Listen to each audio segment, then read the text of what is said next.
Alors c'est parti pour la mini-review sur la série Agente Kim Reactivated.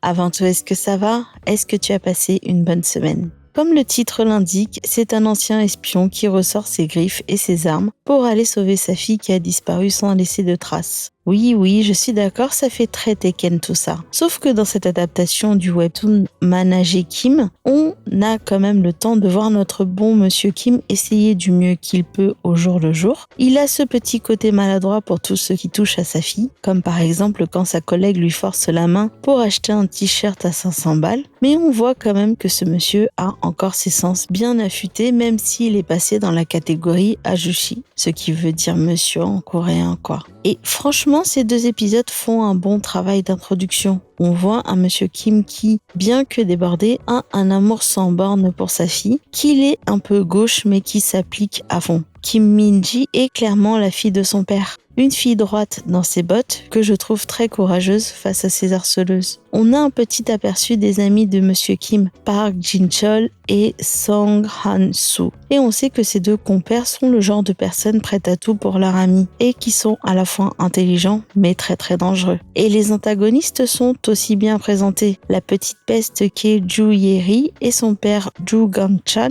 aussi dangereux l'un que l'autre. Des gens imbus de leur personne et dangereux car ce sont le genre de personnes prêtes à tout pour avoir ce qu'elles veulent.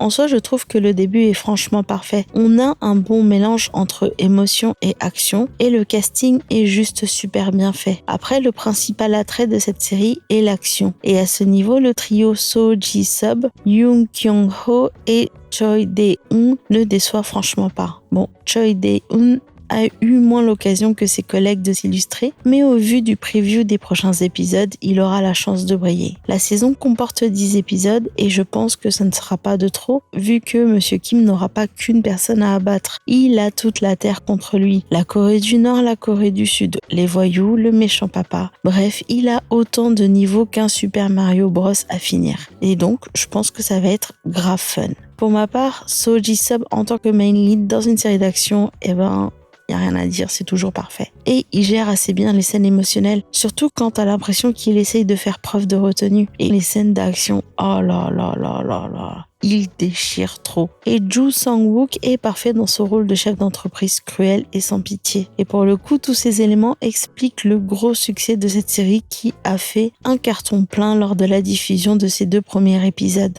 Et pour ma part, j'espère juste qu'il la retrouvera avant la fin de la journée pour qu'il puisse lui passer son cadeau quand même. Parce que ça reste quand même un t-shirt à 500 balles. C'est un peu cher quand même, non? Mais bon, faut l'avouer, la pauvre, c'est son anniversaire, mais elle est blessée. On l'a foutue dans un coffre de voiture et Dieu seul sait ce que le scénario va lui prévoir. Donc ouais, il est amplement mérité le t-shirt en fin de compte. Ça sera la petite cerise sur le gâteau parce que le plus important, c'est qu'il la retrouve saine et sauve.